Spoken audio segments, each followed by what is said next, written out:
अहमदाबाद से लंदन जा रहा एयर इंडिया का विमान टेक ऑफ के बाद क्रैश हो गया।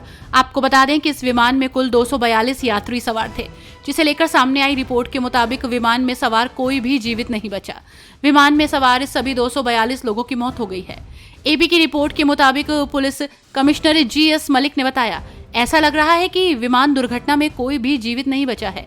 चूंकि विमान आवासीय क्षेत्र में दुर्घटनाग्रस्त हुआ था, इसलिए कुछ स्थानीय लोग भी मारे गए होंगे।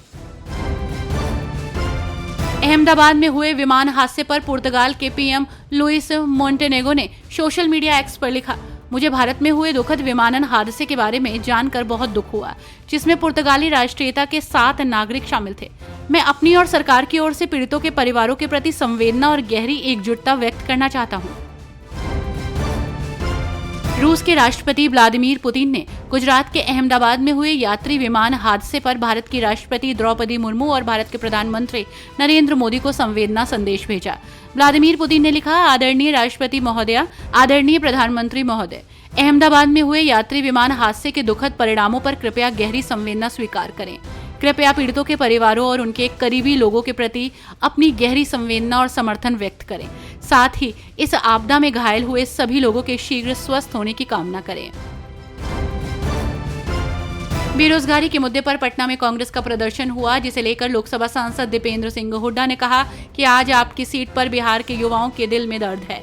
बिहार उन राज्यों में से है जहां देश में सबसे ज्यादा बेरोजगारी है। 20 साल तक सत्ता में रही सरकार बिहार के युवाओं की बेरोजगारी की समस्या को दूर नहीं कर पाई।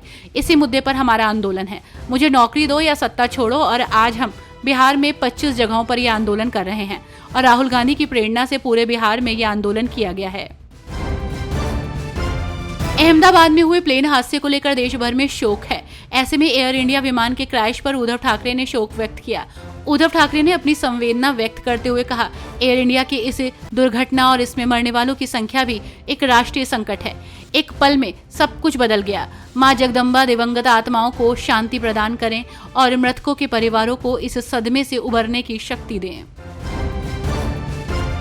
बांग्लादेश के मुद्दे पर बोलते हुए भाजपा सांसद संबित पात्रा ने कहा, आज का विषय बांग्लादेश के बारे में है। हम किसी अंतर्राष्ट्रीय डोमेन में घुसपैठ नहीं कर रहे, लेकिन ये रविंद्रनाथ टैगोर का विषय है, इसलिए भाजपा इसे बहुत गंभीरता और संवेदनशीलता से लेती है। मंगलवार को बांग्लादेश में स्थित रविंद्रनाथ टैगोर के पैतृक घर पर हमला किया गया, उसे क्षतिग्रस्त कर दिया गया। उनके दादाजी द्वारा बनाई गई उनकी कचहरी बाड़ी पर हमला किया गया है। अहमदाबाद विमान दुर्घटना पर RJD नेता तेजस्वी यादव ने कहा, बहुत दुखद समाचार प्राप्त हुआ। 242 लोग उसमें सवार थे। घटना जांच का विषय है। जिन लोगों की मृत्यु हुई है उनके परिवारों के प्रति हमारी संवेदना है। बोइंग 787 ड्रीम लाइनर नया एयरक्राफ्ट है, उसकी तकनीक अच्छी है। किस कारण से ऐसा हुआ, ये टीम जांच के बाद ही बताएगी। राहुल गांधी के एक बयान, जिसमें उन्होंने कहा कि उत्तर प्रदेश की सरकार लोगों की मदद करने के बजाय महाकुंभ की भगदड़ में हुई मौतों के आंकड़े छिपा रही है। इस पर समाजवादी पार्टी के प्रवक्ता फखरुल हसन चांद ने अपनी प्रतिक्रिया दी। उन्होंने कहा, समाजवादी पार्टी पहले ही इस मुद्दे को उठा चुकी है। अगर लोकसभा के नेता प्रतिपक्ष इस पर सवाल खड़े कर रहे हैं तो यूपी सरकार को मृत्यु के आंकड़े स्पष्ट करने चाहिए। दक्षिण कश्मीर के पुलवामा में डंपिंग साइट के खिलाफ निवासियों ने प्रदर्शन किया, जिससे स्वास्थ्य और पर्यावरण संबंधित खतरे बढ़ रहे हैं। प्रदर्शनकारियों ने कचरे के पहाड़ों से होने वाली बीमारियों और दुर्गंध से परेशानी जताई। दुकानदारों और छात्राओं ने भी कक्षाओं में कठिनाई की शिकायत की। निवासियों ने प्रशासन से साइट को स्थानांतरित करने और उचित अपशिष्ट प्रबंधन लागू करने की मांग की है। कर्नाटक के उप मुख्यमंत्री DK शिव कुमार ने अहमदाबाद विमान दुर्घटना को एक चौंकाने वाली खबर बताया। DK शिव कुमार ने कहा कि ये बहुत चौंकाने वाली खबर है। एयर इंडिया बहुत अच्छा प्रदर्शन कर रही थी। विमानन उद्योग आजकल व्यवस्थित तरीके से काम कर रहा था, लेकिन भारत में ये सुनकर सभी हैरान हैं। भगवान उम्मीद दे। हम भगवान से प्रार्थना करते हैं कि वे सभी सुरक्षित हों।